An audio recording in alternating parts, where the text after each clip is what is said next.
दिल्ली के समयपुर बादली से एक दिल दहला देने वाली खबर आई है, जहां पर चंदन पार्क इलाके में एक ही परिवार के 4 लोगों की निर्मम तरीके से गला रेतकर हत्या कर दी गई।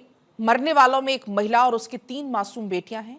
घटना के बाद से महिला का पति लेकिन फरार चल रहा है। पुलिस को यह शक है कि इस हत्याकांड के पीछे उसी का हाथ हो सकता है।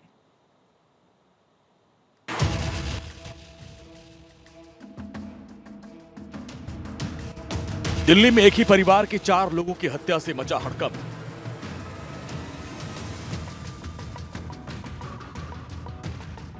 मां और उसकी 3 बेटियों की गला रेत कर मर्डर।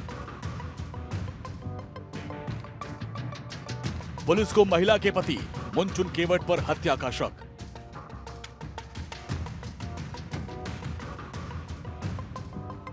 समयपुर बादली में हुई घटना के बाद से ही फरार है पति। आजादपुर मंडी में सब्जी डिस्ट्रीब्यूटर का काम करता है आरोपी।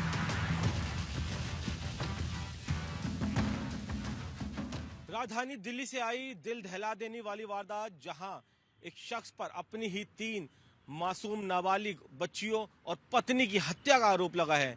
दरअसल मुनचुन केवट, जो कि अपनी पत्नी अनीता और अपनी 6, 5 और 4 साल की 3 बच्चियों के साथ समयपुर बादली इलाके में रहता था। मुनचुन आजादपुर सब्जी मंडी पर ही सब्जी बेचने का काम करता था। आज सुबह जब परिवार का एक शख्स घर पर पहुंचा तो पाया कि घर के अंदर 4 डेड बॉडी पड़ी थी, जिसमें मुनचुन की पत्नी अनीता और 3 बच्चियों की लाशें थी।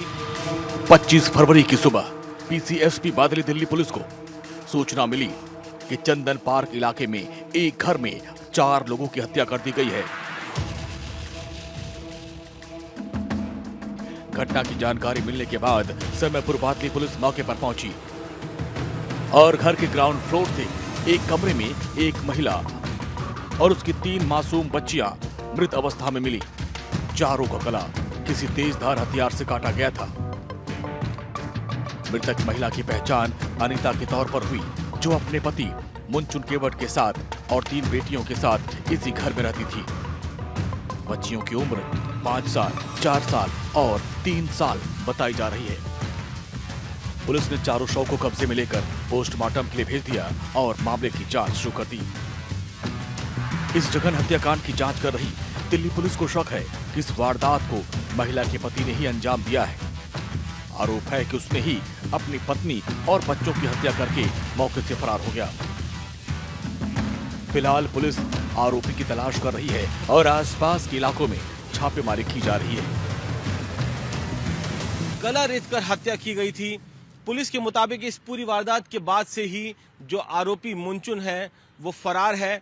बिहार के पटना का रहने वाला है।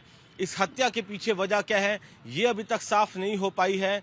पुलिस के मुताबिक परिवार के अंदर कुछ झगड़े जरूर थे, कुछ कलेश जरूर चल रहे थे, लेकिन मुनचुन इतनी बड़ी वारदात को अंजाम देगा ये किसी ने भी सोचा नहीं था। प्रारंभिक जांच में आशंका जताई जा रही है कि वारदात को अंजाम देने से पहले पत्नी और उसकी 3 बेटियों को नशीला पदार्थ खिलाया गया, जिससे वो बेहोश हो गई और इसके बाद गला रेत कर उनकी हत्या कर दी गई और आरोपी फरार हो गया। पड़ोस के कमरे में रहने वाले लोगों को इस घटना की भनक तक नहीं लगी। वहीं रिश्तेदारों के मुताबिक पति पत्नी के बीच किसी भी तरह का कोई विवाद नहीं है। मंगलवार रात मंगल बाजार में सब्जी लेने गए थे और वहां 3 बेटियां कमरे में सो रही थी। रोजाना मुनचुन केवट रात 3 बजे मंडी के लिए निकलता था और जिसके बाद पत्नी अंदर से कमरा बंद कर लेती थी। लेकिन उस दिन पड़ोसियों ने देखा कि गेट खुला था और फिर इस बात की जानकारी पुलिस को दी गई। सुबह तो मैं वो छोटे वाला उनको जो ठाणे के लड़का आई ना, यहाँ वो चाचा के साथ जाने के लिए मंडी, वो लड़कियाँ रोने लगा। मैं ऊपर से उतरे तो देखे कि क्या हुआ बउआ, लेकिन मेरी चाची के बउआ के गर्दन कटी है दीदी, तो मैं यहाँ रोने लगे। इसमें 3 गो किरदार, 2 गो उठा झटपट के मारी पड़ गए। क्या हुआ हम कहे इसमें मर्डर हो गया, क्या हुआ? तो सब रहती पता नहीं चली। बगल में गेट में सटल रही, पता नहीं चली। वो पहले रहते तो उन्हें हम सब 7 बरस साथ बिल्लू अंकल। कभी लड़ाई झगड़ा भी होता था इनकी? नहीं भैया। ये परिवार मूल रूप से बिहार के पटना का रहने वाला था और दिल्ली में किराए पर रह रहा था। पति मुंचुन केवट आजादपुर सब्जी मंडी में सब्जी बेचने का काम करता था। पुलिस के मुताबिक महिला का पति मुंचुन केवट सुबह से ही लापता है और पुलिस उसे संदिग्ध मान रही है। पुलिस ने महिला के पति के खिलाफ मामला दर्ज कर लिया है और आरोपी की तलाश के लिए कई टीमों का गठन किया है। साथ ही आसपास के इलाकों में लगे सीसीटीवी फुटेज खंगाले जा रहे हैं। फिलहाल पुलिस की अलग अलग टीमें आरोपी पिता की तलाश में जगह जगह छापेमारी कर रही है। मोबाइल स्विच ऑफ है, कुछ सीसीटीवी फुटेज भी पुलिस ने खंगाली है। पुलिस का कहना है कि जब आरोपी की गिरफ्तारी होगी तभी इस हत्याकांड के पीछे की असली वजह का खुलासा होगा। वरुण जैन, भारत 24, दिल्ली।